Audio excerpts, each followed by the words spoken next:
طبعا احنا ما عندناش احتباس حراري ولا حاجه. بنمسك الارنب كده زي ما حضراتكم شايفين. طبعا دي بطنه ماشي. فبنعمل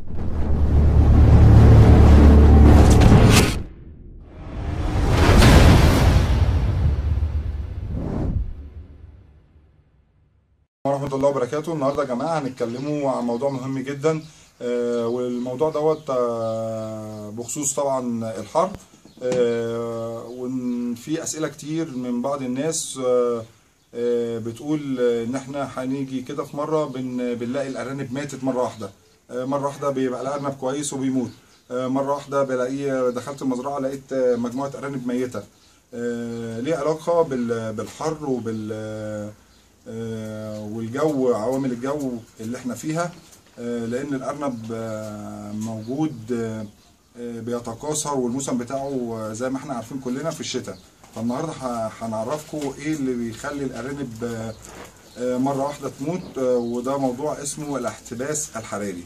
تعالوا نتعرف على موضوع الاحتباس الحراري وليه الارانب بتموت في الحر، ونعمل ايه علشان خاطر ما نجيش للموضوع دوت ويحصل لنا كده.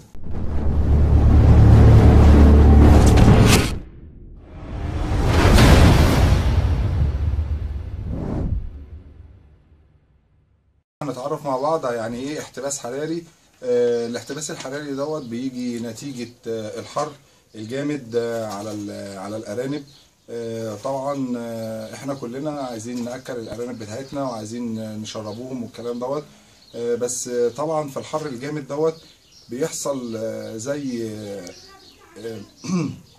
لما الارنب بياكل كتير في الحر وبيشرب ميه كتير بيحصل له عمليه انتفاخ، ودوت بيسبب له حاجه اسمها الاحتباس الحراري.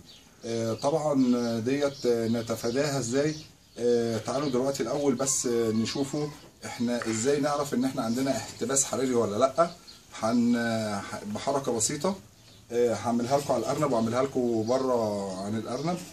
تعالوا كده مع بعضينا. هنمسك مثلا ارنب زي دوت، اي ارنب مش اشكال، مثلا ارنب معين من الارانب بتاعتنا. طبعا احنا ما عندناش احتباس حراري ولا حاجه. بنمسك الارنب كده زي ما حضراتكم شايفين. طبعا دي بطنه ماشي. فبنعمل كده، يعني احنا بنعمل كده بنسمع صوت معين بنعرف ان احنا عندنا احتباس حراري. الاحتباس الحراري طبعا بيبقى بطن الارنب منفوخه، زي مثلا ما تكون مثلا عشار. ولما بنعمل كده بنسمعه زي مثلا صوت ميه. تعالوا كده نشوفه. احنا مثلا عشان بس عايز اسمعكم الصوت بتاع الميه مثلا اللي احنا بنسمعه لما بنمسك الارنب، زي الازازه ديت بالظبط لما بنعملوها كده.